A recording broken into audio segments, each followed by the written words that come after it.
တဘာဝနဲ့အနည်းဆုံးနေမယ်တလိษံလေးတွေကိုအနီးကပ်အစာကျွေးမယ်ချစ်ရတဲ့သူတွေနဲ့စုပြီးလွတ်လပ်လပ်စားတောက်ပြီးတော့နေလို့ရမယ်လောကဥယျာဉ်လေးကိုအလဲသွားကြရအောင်ရင်းနှွေးချမ်းပရိသတ်များအားလုံးမင်္ဂလာပါခင်ဗျာပိတ်ရက်လေးတွေရောက်တော့မှဆိုတော့အဝေးကြီးခီးသွားဖို့ကလည်းအချိန်မပေးတဲ့သူလေးများအတွက်ခဏတာအပန်းဖြေလို့ရမယ်လောကဥယျာဉ်လေးကိုခေါ်သွားပြရစီကျွန်တော်ကတော့တလိษံတွေကိုအစာကျွေးဖို့အတွက်လမ်းမှာငပြောသီးတွေတွေ့တာနဲ့စိတ်မိဝယ်ခဲ့ပါတယ်ဒီလိုအခိုင်းလိုက်ယူသွားလို့လည်းရတယ်သူတို့ကိုလည်းနှွားခိုင်းလို့ရပါတယ်ကျွန်တော်ကတော့နှွားခိုင်းပြီးတော့တခိုင်းကို1000ပေးခဲ့ရပါတယ်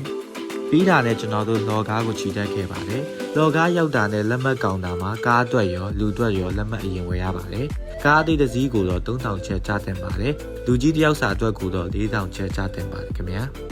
လက်မှတ်ကောင်တာရဲ့ဘေးမှာလည်းအစာကျွေးဖို့အတွက်ဝယ်လို့ရပါသေးတယ်လမ်းမှာကျွန်တော်တို့မျိုးဝယ်တာထက်ဒီမှာကပိုပြီးစုံတယ်ပိုပြီးတော့လည်းဈေးသက်သာပါတယ်ဈေးများတယ်လို့ခံစားရတဲ့တော့ဈေးလေးချက်စစ်ပြီးမှဝယ်ဖို့ကြံပြုပါတယ်ဘယ်ကစသွားရမယ်မသိရင်တော့လက်မှတ်ကောင်တာရဲ့ဘေးမှာလမ်းညွှန်ဆိုင်ပုတ်တွေလည်းရှိပါတယ်ဒီမှာတစ်ချက်လေးလာလို့လည်းရပါတယ်ခင်ဗျာအဲ့ဒါဆိုရင်ကျွန်တော်တို့လောကားဥယျာဉ်ထဲကိုဆက်လက်ချီတက်ကြရအောင်အထဲဝင်ချင်းမှာပဲဘေးပင်ညာမှာမြောက်တွေအများကြီးကိုစားတွေ့ရမှာဖြစ်ပါတယ်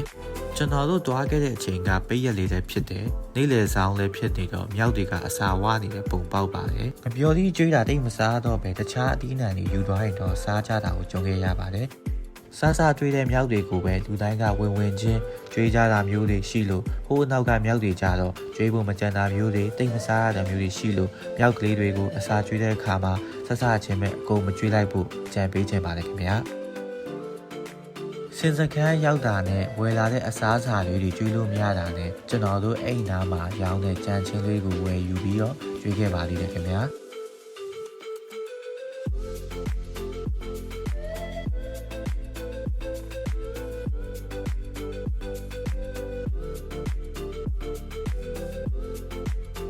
ဒီစင်လေးဆိုရင်အရန်လဲပါတယ်သူအစာတောင်းတာတော့သူ့ရဲ့နှမောင်းနဲ့ညောင်းမှာဆိုလို့တစ်သုံးပေါ်လေးမှာလည်းတင်ထားပါသေးတယ်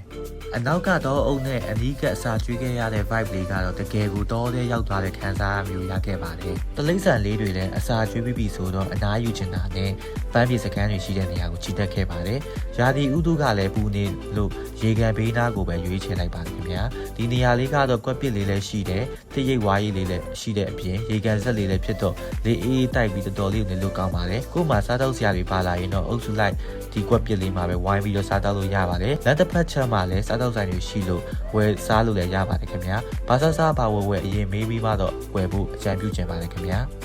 တဘာဝကပေးတဲ့ energy တွေဖြစ်တဲ့တောတောင်ရေမြေလေးများနဲ့အကုန်ထိထွေးခဲ့ရတဲ့အပြင်တလိษံလေးများနဲ့အတူအနီးကပ်တွေ့ခွင့်ရခဲ့တော့မြို့ပြတိုက်တန်းတွေကြားမှာငုံကျက်တည်သူများအတွက်ဒီလောကဥယျာဉ်လေးမှာတော့အပန်းပြေလာရောက်ဖို့အတွက်ညွှန်ပေးလိုက်ပါတယ်ခင်ဗျာကြီးစုအားပေးခဲ့တဲ့အတွက်ကျေးဇူးအထူးပင်ရှိပါတယ်ခင်ဗျာ